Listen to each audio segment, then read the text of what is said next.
Welcome to Gising Malayan!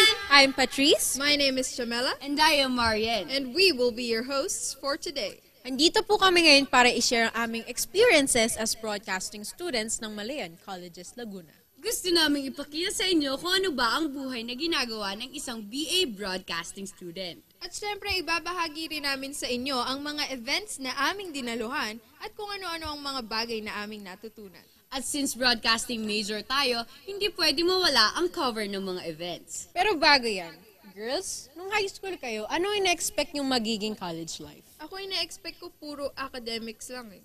Oo, yung lagi na lang nasa classroom. Pero iba pala, di ba, kapag sa MCL ka nag-aral. That's right. Kasi here, maraming activities na very educational. Di lang puro written test, yung iba, practical. Yes, application ng mga lecture natin.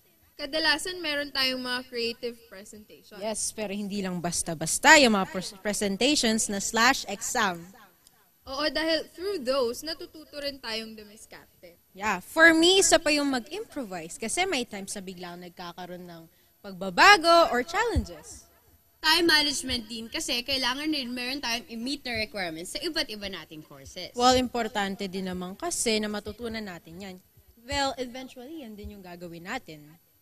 I agree. At saka at least, di ba, nahasa at nape-prepare tayo. For the outside world. That's exactly what MCL adopted, the Outcomes-Based Education. Also known as the OBE. Kaya naman related ang mga courses natin sa ginagawa nating events. So, ano-ano nga ba yung mga ginawa natin noon? Madami pero for sure, exciting yung mga yon. Kaya let's go back in time and recall our journey as broadcasting students. So, let's watch this video! Unang dinaluhan ng mga BAB ang ComGuild, kung saan nakinig sila sa mga biyasa at kilalang mga broadcasters, na nagbahagi kung paano sila nagsimula at kung ano-ano ang kanilang mga pinagdaanan. Pangalawa naman ay gumawa mga BAB students ng exhibit para sa SS17 o Philippine History in English, kung saan ipinakita ang kasaysayan ng bansa. Noong second term naman, ginawa ang Aswang Ka Festival na kauna-unahang ginanap sa MCL, kasabay ng Halloween. Dito, ipinahayag nila ang kanilang mga paninindigan laban sa mga problema ng lipunan na isinisimbolo ng kampon ng kadiliman, tulad ng mga aswang, manananggal, at iba pa. May mga umarte, sumayaw at nagpasiklawan sa fashion show. Dagdag pa ang trick or treat kasama ang mga anak ng faculty and staff. Pinangunahan din ang pagsasagawa ng extemporaneous speech competition noong MCL Cup, kung saan iba't ibang eskwelahan ang naglaban-laban. Siyempre mga BAB ay siyang nagsilbing mga technical assistant, ushers, at host ng programa. Noong third term naman, ginanap ang MCL Foundation Week. Isa sa mga events ay ang MCL Color Run, kung saan enjoy na enjoy ang mga BAB sa pagtakbo habang nagsasabi ng colored powder sa isa't isa. Lumaban naman sa Miss Malayan si Micaela Pamintuan na representative ng mga BAB. Nagkaroon din nga ng workshop na My Future, My Choice na pinangunahan ng mga BAB ng COM 103 A61 class. May mga nag-VJ, humawak ng camera at ang iba naman nagturo kung paano gamitin ang ilang equipment para sa production. Rumampa din naman ang mga broadcasting students nung CAS Day bilang opening ng CAS Week. Enjoy na enjoy rin sila sa pakikinig sa mga banda noong CAS Night na siya naman naging closing event ng CAS Week. Para naman sa SS15 class on Politics, Governance, and the 1987 Philippine Constitution, nagpunta sila sa GSIS Museum kung saan nila sinilayan ang iba't ibang obra. Nagtungo rin sila sa Senado kung saan nakapanayam nila ang ilan sa mga senador ng bansa. Tunay na napaka-adventurous ng unang taon namin bilang mga estudyante ng kursong broadcasting. Ayan, that's how fun it was nung first year natin. Tama! Pero girls, ano ba yung favorite events niyo? Favorite event ko is yung Aswang Ka Festival. So, bakit yun yung napili mo? Kasi favorite king Halloween at another thing is nirelate yung mga social issues sa mga nakakatakot sa mga aswang, kapre, which is a combination of creativity and social awareness. I see. So, ikaw, Marian, ano yung favorite mo? Favorite ko yung SM Mall Exhibit. Bakit? Siyempre, doon natin ipapakita kung ano talaga ang meron ng mga MCL students. Sabi nga, di ba, education beyond question. That's right. At saka nagsilbi siyang proof kung ano talaga yung kaya natin gawin. At first time tayo mag-cover na para talaga tayo mga reporters. Kaya very important sa akin itong experience na to. Ikaw, Jamela, ano yung pinaka-favorite mong event? Ang pinakagusto ko syempre yung Light Up Life Up project ng CSCE. Bakit naman yun ang napili mo? Basically, it's because it's something new, di ba? Hindi lang siya classroom setup. Tapos, nabigyan din tayo ng chance na makisalamuha sa iba't ibang tao. At through the Christmas party, napaligay natin yung mga bata sa Kalawan. That's right, and isa yan sa mga outreach activities na mamaya natin pag-usapan sa pagbabalik ng... Gising Malayan! The Malayan Colleges Laguna. Global in its aspiration and character, standard, and reach. Influenced and inspired by the great minds in science and technology, thought and expression, and the patriotic intellect and will to change the world. Formed by a single helix, in its DNA is the commitment of Malayan to better lives. And the commitment lives, even as it continues to evolve with the times. This is MCL. Upholding excellence and virtue Right here.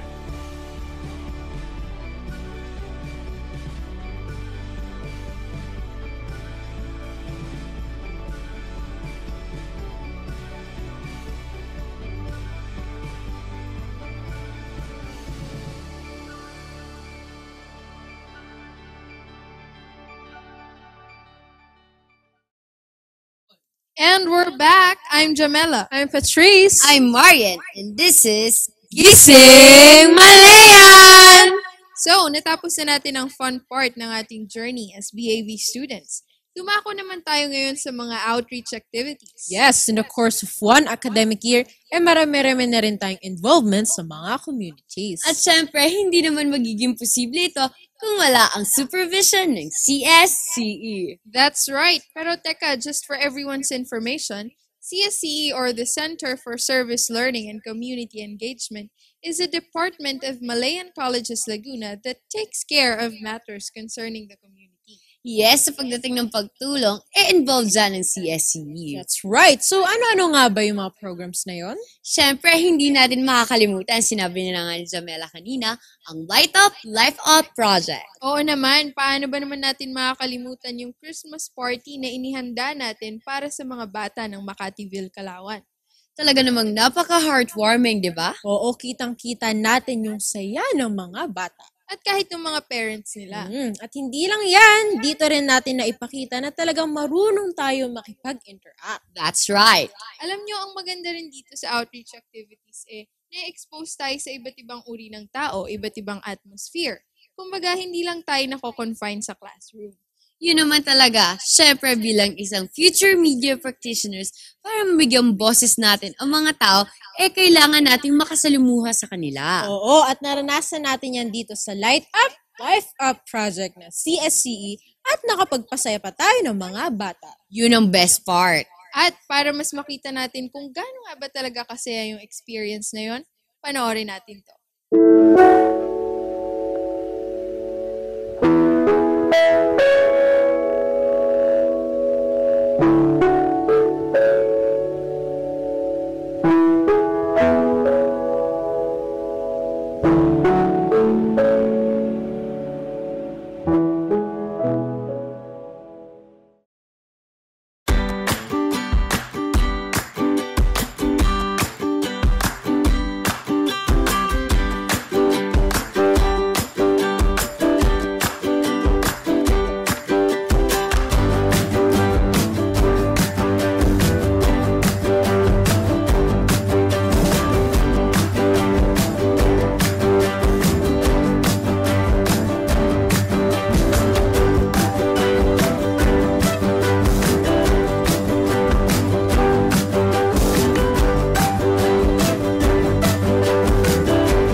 Wow! Napatunayan talaga sa video na yon na nag-enjoy ang mga bata sa Makatiwil, Calauan, Laguna. Actually, hindi lang naman yung mga bata ang nag-enjoy. Pati na ang mga BAB. Sino ba namang hindi matutuwa na makita ang batang masaya? Napaka-fulfilling na experience, di ba? That's right. So bukod sa Light Up Life Up Project, ano pa ba yung ibang outreach activities kung saan na-involve tayo mga BAB? Ito, isa pang kaganapan na nag-enjoy at pinaghandaan rin natin. Siyempre naman, ito yung Love Out Loud for a Cause project ng CSCE noong Valentine's Week. Oo nga, yung mga araw na puno ng kilig at nagsilbi tayong love messengers. At syempre, performers din. Kayo, anong ginawa nyo? Ako, nagbantay ako ng booth. Tsaka, nung first day, namigay kami ng flyers, tsaka heart-shaped origami na may nakasulat na cute notes. Kami naman, nabigay kami ng free hugs kasi mismong Valentine's Day yon. Pero hindi lang naman puro kilig at palabas yun. Syempre, nag-raise din tayo ng funds para sa mga nasalanta ng bagyo. Tama. So, dito natin makikita na talagang dedicated ang CSCE at pati na rin ang BAB na makapag-contribute sa community. Talagang hindi lang tayo puro palabas. Pero aminin natin, nag-enjoy rin tayo, di ba? Oo naman, at hindi lang yon, may kasama ring advertising. That's true. Ilang araw din tayong nang hikayat na mag-send ng love messages yung ibang estudyante at pati na rin mga professors. At good thing nag-work naman, in line with broadcasting din kasi ang advertising, right? That's right. So ngayon pa lang, nahahasa na tayo sa mga skills na ganun. Tama. So, hindi lang tayo nagsilbing love messengers. Nakatulong pa tayo at natest ang advertising skills natin. So, for more on the Love Out Loud for a Cause project, let's watch this.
naman na nag-enjoy ang lahat, di ba? Oo, pero syempre bukod doon, ano ba ang mga natutunan natin? Well, gaya nga ng sabi natin kanina, na-test yung advertising skills natin. At katulad rin ng Light Up, Life Up project, natuto tayong makisalamuha. This time, sa mga kapwa naman natin na estudyante. Na future media practitioners din. So, bukod sa Light Up, Life Up at LOL for a Cause project, ano pa ba yung mga outreach activities na na-involve tayo? Siyempre, huwag nating kalimutan ang donation drives para sa mga biktima ng bagyo. Yes, pagkatapos ng bagyo, siniguro ng CSCE na merong maiaabot na tulong ang MCL community. At naging successful naman yon. Of course, in fact, talaga namang nasaksihan natin yung eagerness ng mga estudyante na makatulong. Tama. Ako noon, nagdala ako ng canned goods. Kayo ba? Ako rin, tsaka yung mga essentials katulad ng sabon, shampoo, toothpaste. Wow, talaga namang willing na willing tumulong hindi lamang ang CSCE, kundi pati ang mga estudyante. Kasama na doon tayong mga BAB. Dito naman naipakita na hindi lang nasa broadcasting ang puso natin, nasa community rin. At saka alam nyo, marami kasi akong gustong malaman tungkol sa outreach activities ng CSCE. I'm sure kayo rin. Of course! So ngayon, para kwentuhan tayo ng mga bagay-bagay tungkol sa pagtulong sa community, nandito po ang head ng CSCE, Sir Polly Aquino, at ang head ng Service Learning, Professor Rachel Artuz. Ayan, so kasama po natin ngayon ang head ng Service Learning ng CSCE, si Ma'am Rachel Artuz. Hi, Ma'am. Hello, Janelle. Welcome to Gising Malaya. Thank you. Unfortunately, the director of the Center for Service Learning and Community Engagement will not be here with us today, si Sir Polly Aquino, but he sent his warm regards. That's okay po. Kasi willing naman po kayo na content kami sa activities ng CSCE. So, ma'am, to start off, ano po ba talaga yung goal ng CSCE? So, CSCE, or the Center for Service Learning and Community Engagement, manages the corporate social responsibility of MCL. So, ma'am, bakit po sa tingin nyo importante po na yung students na i-involve din sa mga activities na to? Kasi parang, dahil nag-aral ka sa MCL, diba? Papasok mo ng first year ka sa MCL, tapos second year, diba? Sometimes 6th year, 7th year, diba? Parang, pagdating mo yung ganong point, and then you look back, tapos, naman yung nagawa ko ng college ako. Diba? Nagpumasok lang ba ako? Nag-aral lang ba ako? Ano pa yung bukod din sa mga school activities, sa mga parties, and programs na pumupuntahan ko? Ano pa ba yung nagawa ko? Diba? So, para mas maging meaningful siya. How was your experience working with the BAB? The first time I worked with BAB students was during the Christmas party for kids at Palawan, Laguna. So, nakakatawa kasi BAB natin is one of the newest programs in MCL, diba? So, mga baby pa talaga yung mga BAB students. Pero, nakakatawa kasi when you ask for their support, nandun talaga sila, diba? Tapos, yung mga bata dun sa Kalawan, hindi naman sila palaging, hindi naman sila nakaka-attend ng mga Christmas parties na ganyan. So, yung ganyan, nandun yung mga BAB students, nagpalaro, nagpakain, nagbigay ng mga regalo, means so much to them. Ito, diba, nakita nila na meron palang mga tao na gustong tumulong sa kanila, at meron palang mga tao na parang i-encourage yung mga pangarap nila sa buhay. So, yun, yung pinakita ng mga BAB students na na-inspire ng mga bata dun sa Kalawan. In fact, pag bumabal kami doon, hinahanap pa yung mga nasan yung mga nagpa-Christmas party sa kanila daw. Yun. So, nakakatawa naman na gano'n. So, it's very, very willing naman yung mga BAB students na makipag-collaborate dun sa project na yun. And then the other one was with the Love Out Loud Valentine fundraising program natin. So, nag-run siya for 1 week.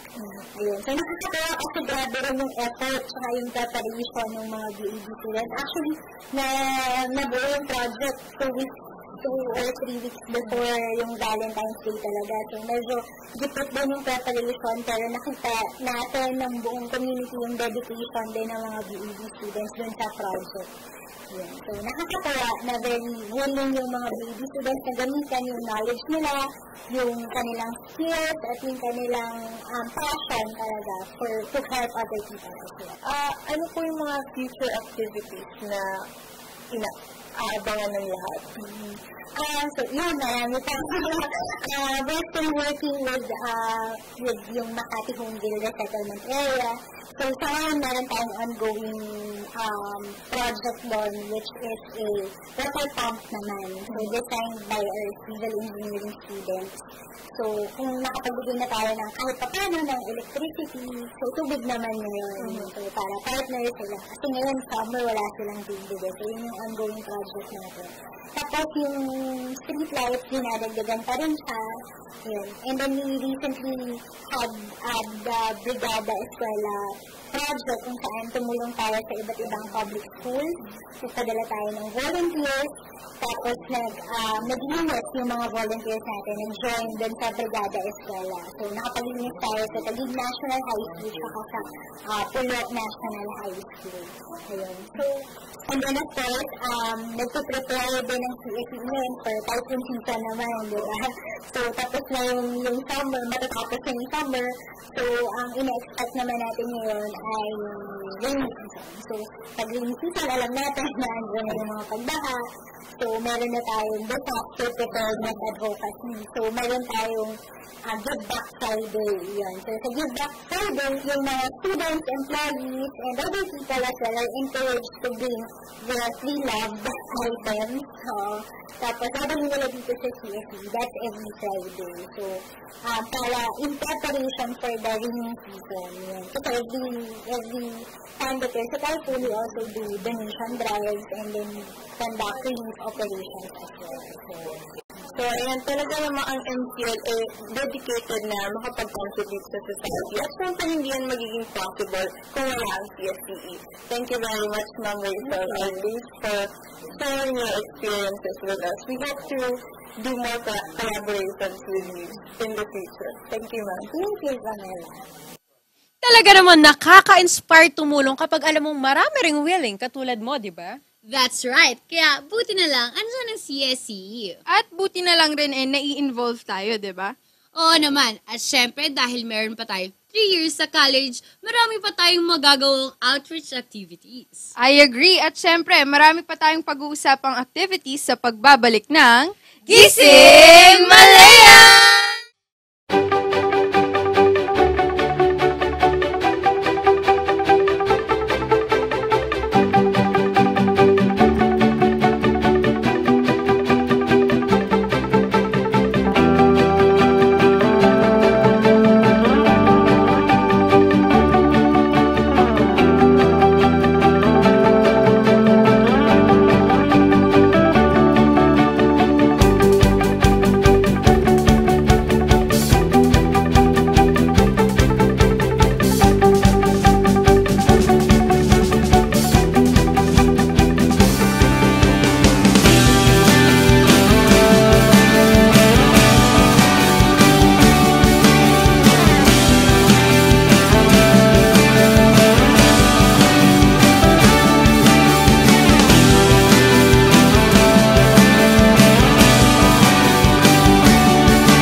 once again, this is Gising Malayan! You're still with Marian. Jamela? And Patrice! So guys, naipakita na natin yung mga events at outreach activities na ginawa natin. Pero syempre hindi lang yan dahil nagkaroon din tayo ng workshop tungkol sa media production in preparation para sa ginawa nating coverage ng SM Mall exhibit. So girls, how's the experience with the workshop? Well, syempre nabigyan tayo ng time for work and time for enjoyment. At isa pa is, iba pa rin feeling na ituturo lang sa actually i-apply mo na siya, no? I can say na isa to sa masasayang experience as a BAB students. Tingnan nyo, ang natutunan natin mga technicalities na magamit natin in our near future. At syempre, ang namuno sa workshop na ito ay sina Professor Cheryl Hermosa at Professor Gerald Saavedra. Para umalalay sa coverage, at syempre, andyan si Professor Mabel Sud Presert, ang program chair ng BAB na siyang nag-organize ng workshop na ito. Alam niyo girls, hindi ko malilimutan yung first time natin mag-practice covering kasi dito na-apply natin yung mga natuto natin. That's right, di ba ang saya nun kasi every session mas na-enrich yung mga dapat nating matutunan about our program. Ang FCL Mall Exhibit ay naganap noong March 16, 2014. Naging matagumpay ang mall event na ito at dinaluhan ng libo-libong estudyante ng Malayan Colleges Laguna. Ito rin ang first big event na na-cover natin bilang broadcasting students. At syempre, kabilang sa mga events ay ang Pinoy Panitikan Cosplay. At para makita natin kung paano na i-showcase ng MCL students ang Pinoy Panitikan gamit ang makukulay na costumes, panoorin natin to. Si Darna, Captain Barbell, Kidlat, Jezebel at Panday.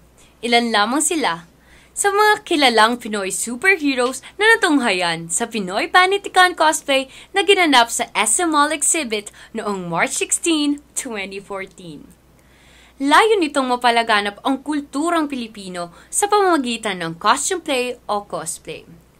Ang konseptong ito ay pinasimula ni Professor Rogelio Valenzuela, ang tinaguriang ama ng Pinoy Panitikan Cosplay. Maraming paraan upang ipakita ang nasyonalismo sa ating bansa at naging susi ang Pinoy Panitikan Cosplay upang mas mapaigting pa ito. Marian Ballesteros para sa Gising Malayan. Wizard of Oz at Sa Pangil ng Pag-ibig, ito ang dalawang play na napanood sa MCL Mall Exhibit. So, for more information, let's watch this. Pinangunahan ng mga estudyante ng Malayan Colleges Laguna ang dalawang dula na Sa Pangil ng Pag-ibig at Wizard of Oz. Ang pagtatanghal ay ang pinaikling bersyon ng mga nasabing dula. Halina tignan natin kung gaano katalentado ang mga estudyante ng MCL.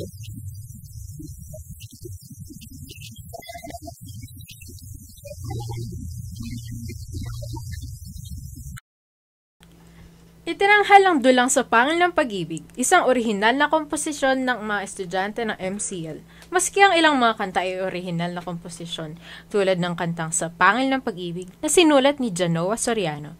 Ito ay produce ni Ma'am Jonabel Valero at pinangunahan ng mga miyembro ng Students' Holistic Approach to Performance and Excellence o SHAPE. Tulad ng naunang dula, ang Wizard of Oz ay isa ring musical na puno ng kantahan at sayawan. Ito ay pinroduce ni Ma'am Desacado na siyang tuwang-tuwa sa nasabing pagtatanghal.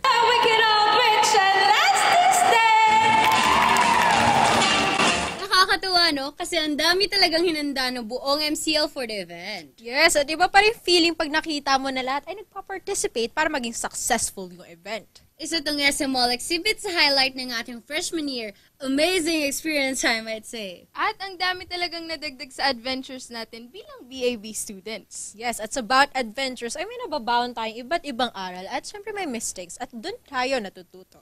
Yun yung mas tumutulong sa atin para mag-improve. At yung workshop natin sa media production at coverage, naging magandang example nito. Yes, at looking forward ako sa lahat ng maging future events natin at sana marami pa. And you've just seen one academic year's worth of experiences as a BAB student. Once again, I'm Jamela. I'm Patrice. I'm Marian. And this is Gising Malayan!